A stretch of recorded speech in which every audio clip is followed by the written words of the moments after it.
দেখুন, আমরা ডালের বড়া তো অনেকে নিরামিষভাবেই খেয়েছি। আজকে আমি একটু আমিষভাবেই করছি। আম তো আমার তো বেশ ভালোই লেগেছে। আপনাদেরও আশা করি ভালোই লাগবে। এইভাবে একটু খেয়ে দেখবেন। প্রথমে আমি ছোলার ডালগুলোকে জলে একটু ভিজিয়ে রেখেছিলাম ১ ঘন্টা মতো। তারপরে ভেজানো হয়ে গেলে আমি তার সঙ্গে, সঙ্গে একটু আলুগুলো ডুমডুম করে কেটে নিয়েছি। এর সঙ্গে আমি একটু মশলা হিসাবে পেস্ট করব বলে কেটে নিয়েছি একটু পেঁয়াজ কুচি।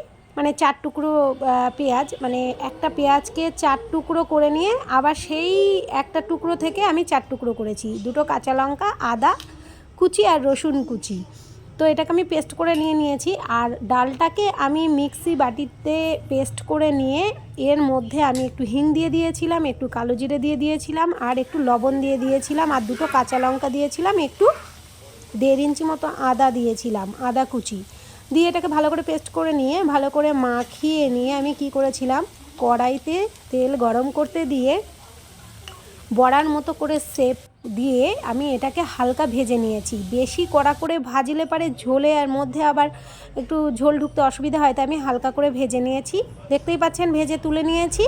এরপরে আমি একটা পাত্রে গরম জল করে নিয়েছিলাম, সেই গরম জলের মধ্যে আমি বড়াগুলোকে ছেড়ে দিয়েছি। কি হয়, যখন তরকারিটা রান্না হয় না তখন জলগুলো শুষে নেয় এই বড়াতে। তো সেই কারণে আমি জলটা আগে যাতে শুষে নেয়, যাতে ঝোল থেকে ঝোলটা কম শোষে, সেই কারণে আমি জলের মধ্যে দিয়ে দিয়েছি।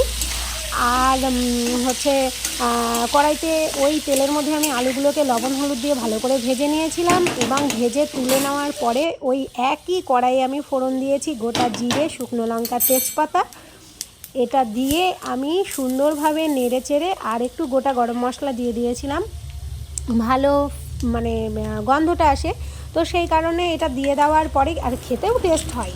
তো এটা দিয়ে দেওয়ার পরে আমি মশলাটা, পেস্ট করা মশলাটা আমি দিয়ে দিয়েছিলাম, এবং ভালো করে আলুগুলোকে কষিয়ে নিয়ে আমি এতে ওই যে বড়ার মধ্যে যে মানে গরম জলের মধ্যে যে বড়াগুলো দেওয়া ছিল সেই জলটা আমি এর মধ্যে অ্যাড করেছিলাম, মশলাটা দিয়ে ভালো করে কষিয়ে নিই। আর মশলাটা যখন দিয়েছিলাম কষানোর সময় আমি একটু পরিমাণ মতো চিনি, হচ্ছে কাশ্মীরি লঙ্কার গুঁড়ো, আর হচ্ছে জিরে গুঁড়ো দিয়ে দিয়েছিলাম, আর একটা কাঁচা লঙ্কা চিড়ে দিয়েছিলাম, এবং দিয়ে সেই বাটির মধ্যে গরম জলের মধ্যে যে বড়াটা ছিল সেটা ঢেলে দেওয়ার পরে খানিকক্ষণ ঢেকে দিয়েছিলাম। ঢেকে দেওয়ার পরে এটা সুন্দর, দেখুন ঝোলটা কত সুন্দর দেখতে হয়েছে।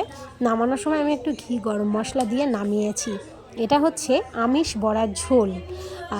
তো আপনারা ট্রাই করে দেখবেন, খুব ভালো লাগবে আশা করি খেতে। আমারও খুব ভালো লেগেছে। এবং মাছ মাংস বলে দূরে থাক, মাছ মাংস না হলে এই রেসিপিটা করলে আমার মনে হয় দুর্দান্ত হবে। তো আপনাদের যদি ভালো লাগে, সান্তনা সরকার বাঙালি ঘরোয়া রান্নাতে একটা ইউটিউবে চ্যানেল খোলা আছে, তো সেটাতেও আপনারা একটু সাবস্ক্রাইব করবেন, ফলো করবেন, এবং ফেসবুকে একটা পেজ খোলা আছে, সেটাতে লাইক করবেন প্লিজ।